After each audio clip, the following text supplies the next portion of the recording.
তেখেত এগৰাকী নীৰৱ আমাৰ শংকৰী কলা কৃষ্টিৰ সাধক আছিলে, বৈষ্ণৱ সংস্কৃতিৰ তেখেত সাধক আছিলে। আৰু তেখেতৰ লগত মোৰ এটা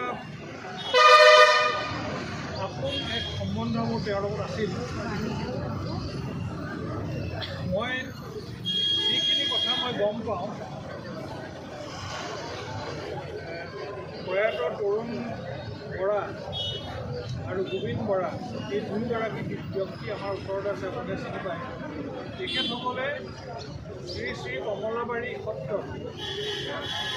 গুণী ভকতসকলৰ মাজত তেখেতসকলে আশ্ৰয় লৈছিল আৰু তাতে আশ্ৰয় লৈ সংস্কৃতিক আমাৰ শংকৰী কলা কৃষ্টিৰ প্ৰতি তেখেতসকল আকৃষ্ট হৈ এই সংস্কৃতিৰ চিৰজীৱন তেওঁলোকে এই সংস্কৃতিকে জীয়াই সমাজৰ হকে তেওঁলোকে নিজৰ জীৱন উৎসৰ্গ কৰি সত্ৰৰ পৰা ওলাই আহিলে। আৰু 95 চনত তেখেতে এতিয়া উল্লেখ কৰিছে যে আমাৰ সখীকুল সংগীত মহাবিদ্যালয় প্ৰতিষ্ঠা কৰিছিলে আমাৰ তিতাবৰৰ বিবিজানৰ মিলন নগৰৰ আমাৰ বিবিজানৰ পূব অংশটো মিলন নগৰ, পিছত এইটো মিলন নগৰ নাম দিছে।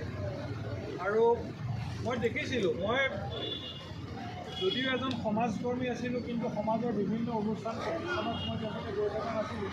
কিন্তু পৰৱৰ্তী সময়ত মই লাহে লাহে যাবলৈ ল'লোঁ আৰু বিভিন্ন মিটিং মাতামত সদায় এই দুজন ব্যক্তিক মই আমাৰ যিখিনি সংস্কৃতিৰ যিখিনি কৰ্ম, এই কৰ্মখিনি কৰা মই তেওঁলোকক দেখিছিলোঁ।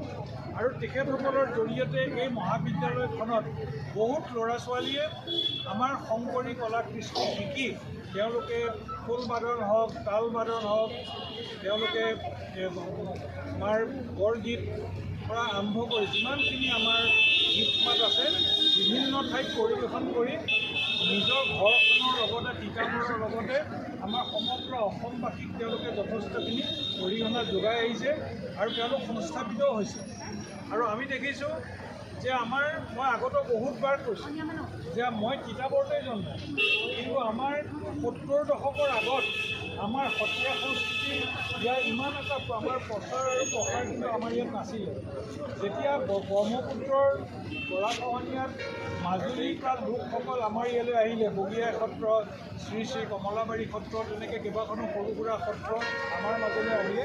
আৰু আহি আমাৰ এই পাৰৰ মানুহখিনি, বিশেষকৈ আমাৰ তিতাবৰীয়া ৰাইজক যথেষ্ট আমাৰ যিটো মেইন সংস্কৃতি, যিটো সংস্কৃতিৰ জৰিয়তে শ্ৰীমন্ত শংকৰদেৱে আমাক একত্ৰিত কৰি গৈছে, ইয়াৰ দ্বাৰাই সকলোকে তেওঁলোকে আমাক একত্ৰিত কৰিছিলে আমাৰ এই সত্ৰসমূহ। আৰু আপোনালোক সকলোৱে জানে যে শ্ৰীমন্ত শংকৰদেৱে যেতিয়া তেওঁ মৃত্যুৰ আভাস পাইছিল, তেতিয়াই তেওঁ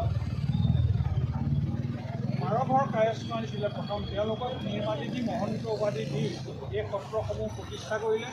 পুনৰ বাৰঘৰ আনি তেওঁলোকে শ্ৰীমন্ত শংকৰদেৱে নিৰ্মালি দি তেওঁলোকক মহন্ত উপাধি দি মাজুলীত এই সত্ৰসমূহ প্ৰতিষ্ঠা কৰিলে। আমাৰ শংকৰী কলা কৃষ্টিৰ যিখিনি সমল, এই গোটেই সমলখিনি তেওঁলোকক ৰক্ষা কৰিবৰ কাৰণে হৈ গৈছিলে।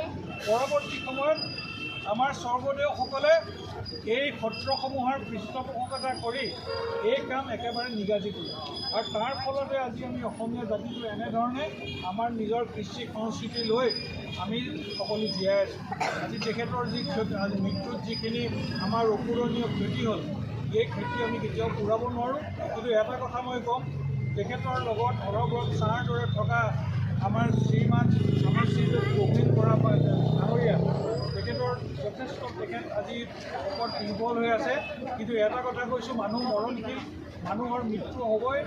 আপুনি তেখেতে এৰি থৈ যোৱা যিখিনি আধৰুৱা কাম আছে, এই কামখিনি আপুনি কৰি যাব লাগিব।